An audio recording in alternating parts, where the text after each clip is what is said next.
वालेकुम, मैं हूं अहमद बिलाल महबूब।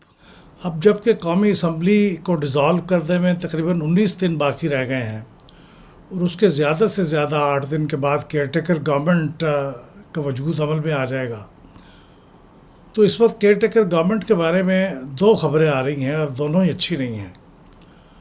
पहली खबर तो ये है कि केयर टेकर प्राइम मिनिस्टर के तौर पे मौजूदा फाइनेंस मिनिस्टर जनाब इसहाक डार साहब का नाम प्रपोज़ किया जा रहा है। इसहाक डार साहब बहुत काबिल आदमी हैं और इस वक्त मुल्क को जिस इकानमी से वाकिफ़ शख्सियत की ज़रूरत है कि वो केयर टेकर गवर्नमेंट में भी अपना किरदार अदा करे, वो उस मयार पे भी पूरे उतरते हैं। वो एक सियासतदान है और अगर सियासी पार्टियों का ख्याल ये है कि एक सियासतदान को इस वक्त केयर टेकर प्राइम मिनिस्टर होना चाहिए तो उस रिक्वायरमेंट पे भी पूरे उतरते हैं। लेकिन एक बड़ा मसला ये है कि उनकी शख्सियत का नहीं है, एक असूल का मामला है। वो पाकिस्तान मुस्लिम लीग के एक बहुत टॉप लीडरशिप पे शुमार होते हैं। वो नॉन पार्टीज़ान नहीं हैं, वो एक पार्टी से ताल्लुक़ है उनका। तो एक पार्टी से ताल्लुक़ रखने वाली इतनी सीनियर शख्सियत अगर केयर टेकर प्राइम मिनिस्टर हो सकती है तो फिर शहबाज शरीफ साहब में क्या कमी है, उनको क्यों ना जारी रहने दिया जाए। और फिर ये कि केयर टेकर गवर्नमेंट की ज़रूरत ही क्या है। अगर आपको किसी पार्टी की शख्सियत को ही जिसका ताल्लुक़ किसी पार्टी से है उसको ही अगर केयर टेकर प्राइम मिनिस्टर बनाना है या मिनिस्टर बनाना है तो फिर ये केयर टेकर गवर्नमेंट की या कैबिनेट सिस्टम की जो स्पिरिट है ये उसके बिल्कुल ख़िलाफ़ है। ये ठीक है कि हमारे आइन में कहीं न्यूट्रलिटी के बारे में नहीं लिखा और कहीं ये पाबंदी नहीं है कि केयर टेकर गवर्नमेंट में कोई ऐसा शख्स नहीं हो सकता जिसका ताल्लुक़ किसी एक पार्टी से हो, ये दुरुस्त है। लेकिन इसके बावजूद जो केयर टेकर गवर्नमेंट बनाने की वजह जवाज़ है, जो उसकी जस्टिफिकेशन है वो यही है कि वो गवर्नमेंट इसलिए ख़त्म कर दी जाती है इलेक्टेड और केयर टेकर गवर्नमेंट आ जाती है इलेक्शन के दौरान कि वो नॉन पार्टीज़ान होगी, वो किसी एक का साथ नहीं देगी। तो मेरे ख़्याल में ये जो अमल है ये को बहुत ज़्यादा अच्छी तरीके से इसके बारे में पाकिस्तान मुस्लिम लीग नवाज़ ने या जो इंटरिम गवर्नमेंट है, जो इस वक्त हमारी कोलिशन गवर्नमेंट है, उन्होंने गौर से नहीं इसके बारे में समझा।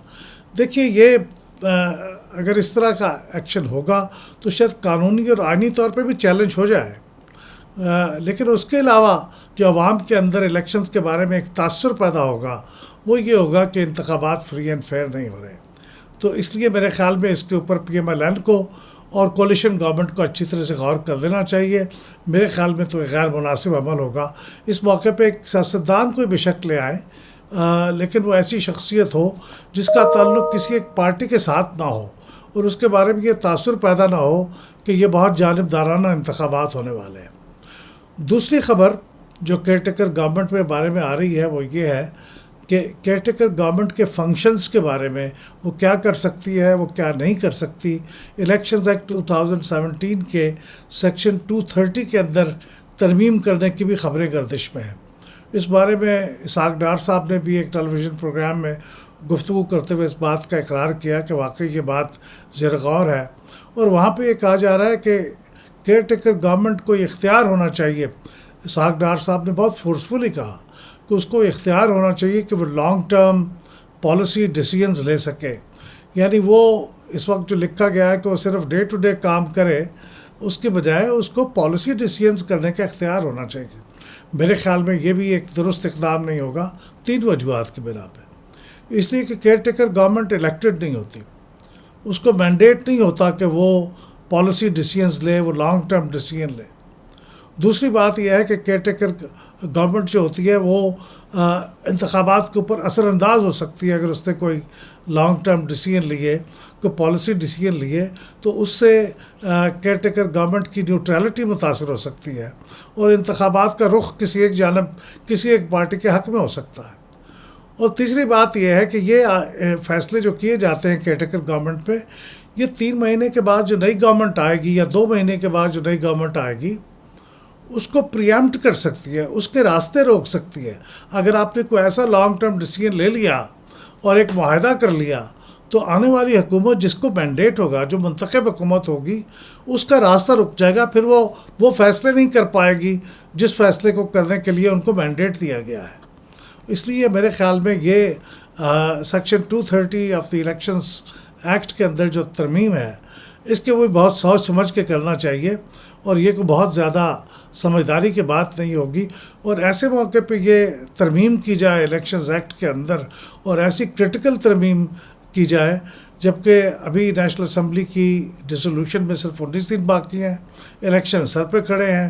اس وقت ایک اتفاق رائے پیدا کرنا بھی مشکل ہوگا، اور اتفاق رائے اس لیے بھی پیدا کرنا پریکٹیکلی مشکل ہوگا کہ جو حزب اختلاف کی بڑی جماعت ہے PTI، وہ تو قومی اسمبلی میں موجود ہی نہیں ہے. اس لیے میرے خیال میں اس کے بارے میں بہت سوچ وچار کرنی چاہیے. میں تو ان دونوں باتوں کے حق میں نہیں ہوں کہ اسحاق ڈار صاحب وزیر اعظم ہوں کیئر ٹیکر کے طور پہ، بھلے ان کو پھر بعد میں باقاعدہ پرائم منسٹر بنا دیں اگر وہ قومی اسمبلی کا الیکشن لڑ کے واپس آتے ہیں اور PMLN کو یہ میجورٹی مل جاتی ہے تو وہ اس کو باقاعدہ پرائم منسٹر بنا سکتے ہیں. لیکن کیئر ٹیکر پرائم منسٹر کے لیے ان کی جو سلیکشن ہے وہ درست نہیں ہے. اور دوسرا یہ کہ الیکشنز ایکٹ 230 کے اندر ترمیم بھی کوئی بہت زیادہ اس وقت دانشمندانہ قدم نہیں ہوگا. بہت شکریہ.